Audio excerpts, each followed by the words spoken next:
Hi, this is Chloe from Inner Whispers, and today I'm going to be unboxing the Victorian Fairy Tarot. It comes in a big box. It's a deck from Llewellyn, and let's have a look. So it's got pretty artwork all over. It's nicely displayed and laid out, but it is a ridiculously big box that you can already tell is pretty much 3/4 empty. So let's take a look inside the box.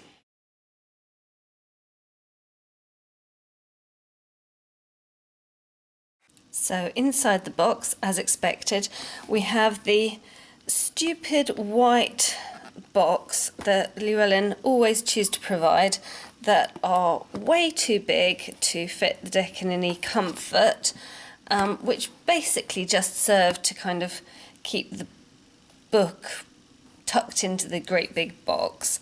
I don't know anyone who uses these, but hey, it'll just be kept with the packaging forevermore.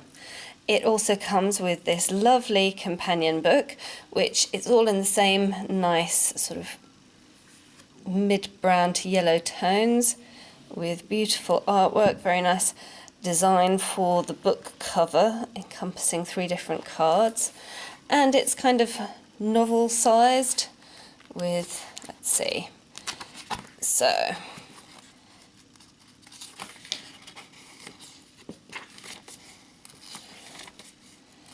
an introduction, then the major arcana, the minor arcana.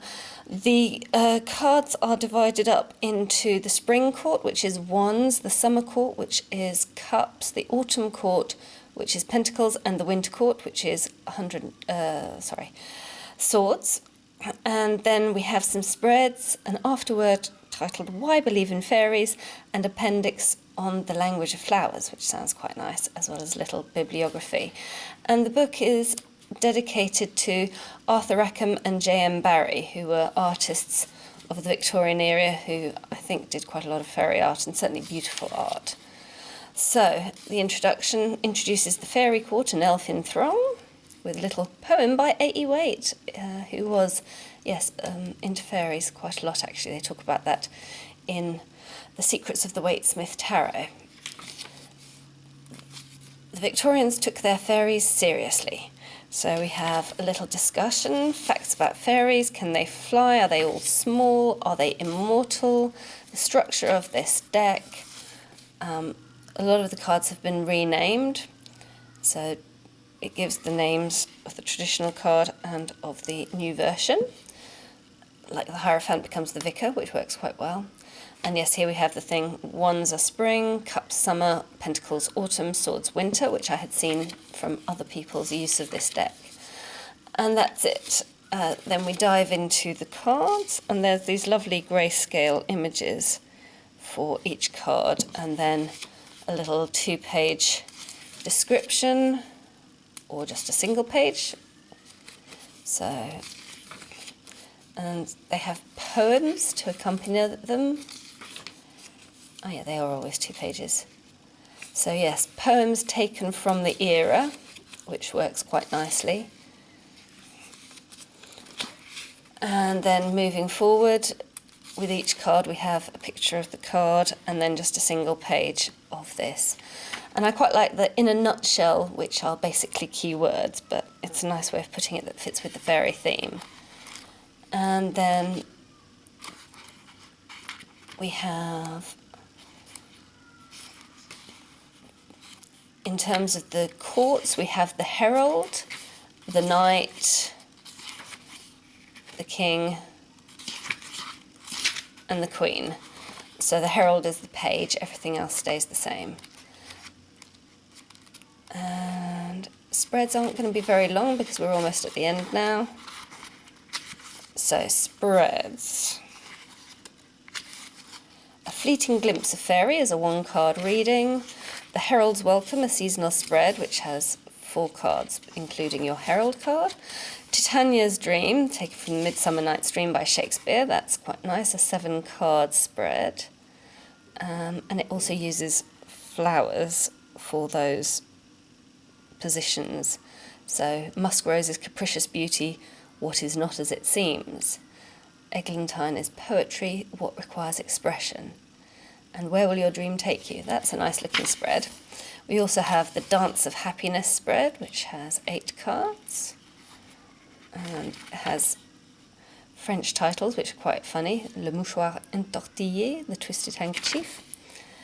I think those are dances, yes, dances from the time, so yes. And then an afterword, why believe in fairies? That's very brief, and that's it, then the language of flowers. So it's basically mostly about the cards, but it looks like a very nice deck and book, and the spreads are cute. I'll definitely give those a try. Let's take a look at the cards. So it's very nice that the cards are borderless with just a very simple title down the bottom. Llewellyn have been doing that quite a bit recently, and it does work very well. So we have the Fool, the Conjurer or Magician, the Seeress, and because the titles are numbered, it doesn't really matter that they've changed them. You can still quite easily know what it is. The Empress, the Emperor, the Vicar for the Hierophant, the Fairy Bride for the Lovers. Interesting to not have a male and a female there. The Chariot, Fortitude instead of Strength, the Hermit, the Wheel of Time instead of the Wheel of Fortune, the Magistrate instead of Justice, the Hanging Fairy, which I think is very cute. I like the way he's listening, hands behind the ears. Death, Temperance, the Goblin Market instead of the Devil, that's fun. The Burning Oak, that's quite traditional for the tower in some ways. We've had quite a few decks with burning oaks or burning trees. The Stars, the Moon, the Sun, Awakening instead of Judgment, and the Worlds instead of just the World. Moving into Spring, which is Wands, we have the Herald of Spring. I like the little icicles which are just melting. The Knight of Spring, looking for the way ahead on his hair. The Queen of Spring, dancing gaily. And the King of Spring, laughing his head off. Ace of Spring, oh, that works beautifully for the Ace of Wands. You can see the blossoms on it, really nice.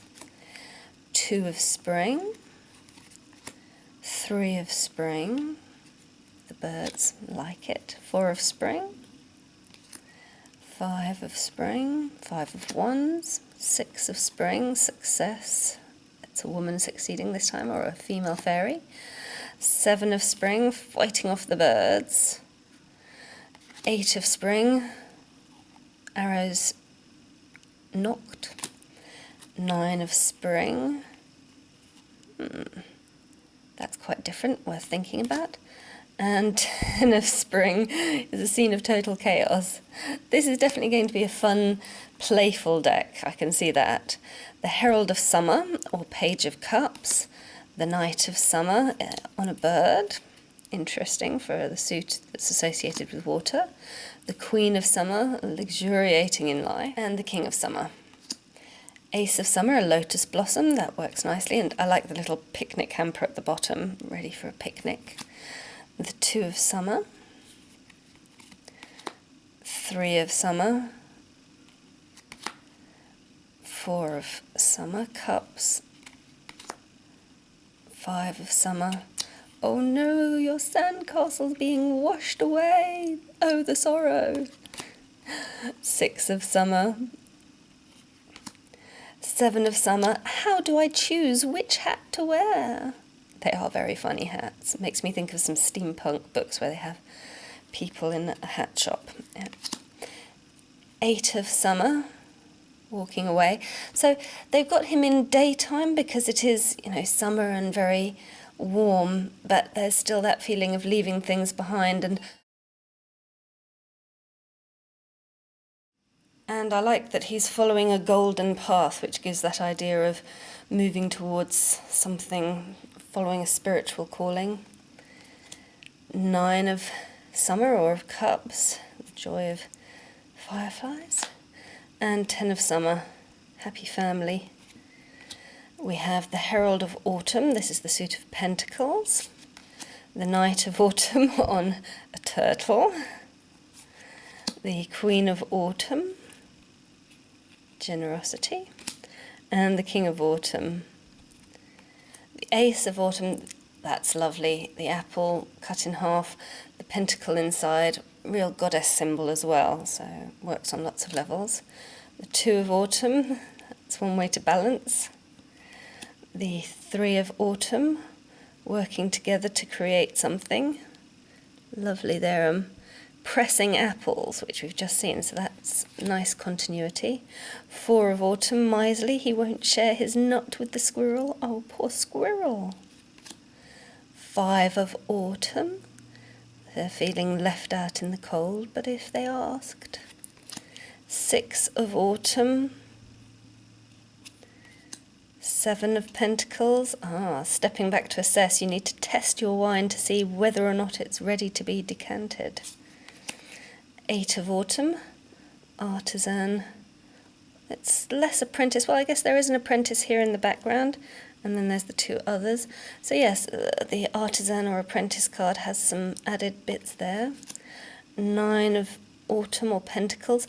I often associate myself with this card, and I have to say, you know, the rather portly, elderly knitting lady doesn't quite do it for me, but that's a very personal opinion.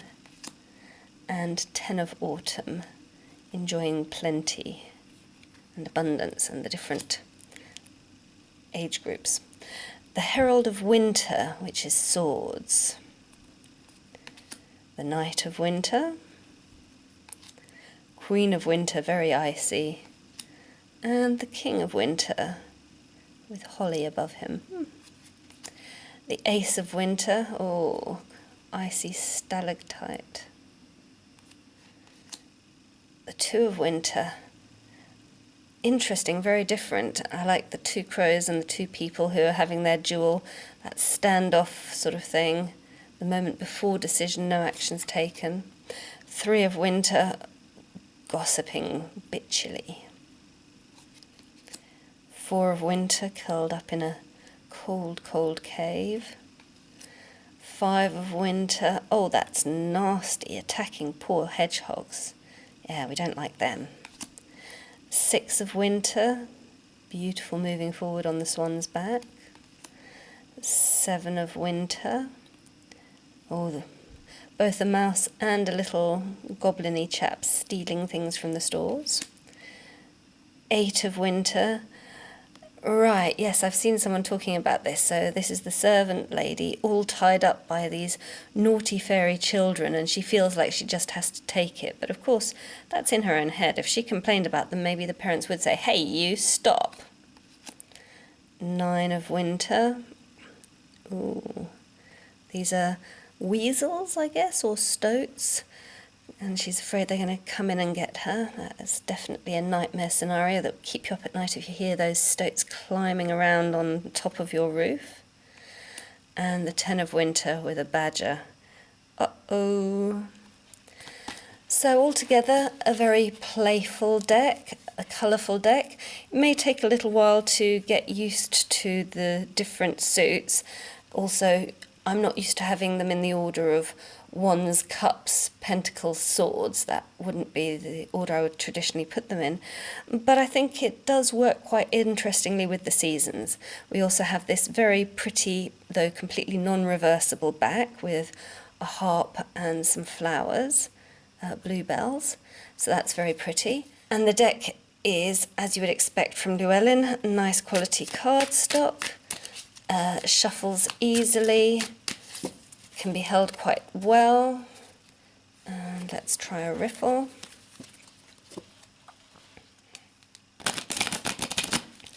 So yes, shuffles beautifully. This looks like it's going to be a joy to work with. And that's my favourite card. Queen of Spring, Queen of Wands, dancing with joy. Blessed be.